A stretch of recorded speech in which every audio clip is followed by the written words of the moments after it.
आपलं मन हे एखाद्या लहान मुलासारखं असतं, लहान बाळासारखं. त्याची प्रत्येक गोष्ट नका ऐकू. तो हट्ट करेल, तो रागवेल, तो रुसेल, पण प्रत्येक गोष्ट ऐकणं गरजेचं नाही आहे.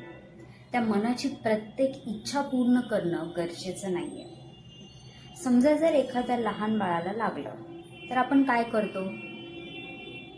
त्याला विचारतो अगोदर की काय झालं बाबा तुला, राईट?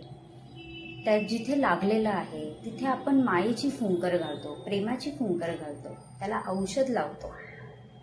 आपल्या मनाला सुद्धा आपल्याला तेच करायचं. त्याला एखाद्या गोष्टीने खूप वाईट वाटलंय, त्याला त्या गोष्टीचं खूप दुःख वाटतंय, तो खूप म्हणतोय की बरं नाही होणार हे, तुला हे विसरता कामा नये. तो खूप निगेटिव्ह विचार करतोय, पण तरी सुद्धा आपल्याला त्याला एका लहान बाळासारखं ज्ञानाची खुराक द्यायची, ज्ञानाचं औषध लावायचंय, मायेची फुंकर घालायची. आपल्याला त्याला हे सांगायचंय की बरं होईल, काळजी नको करू.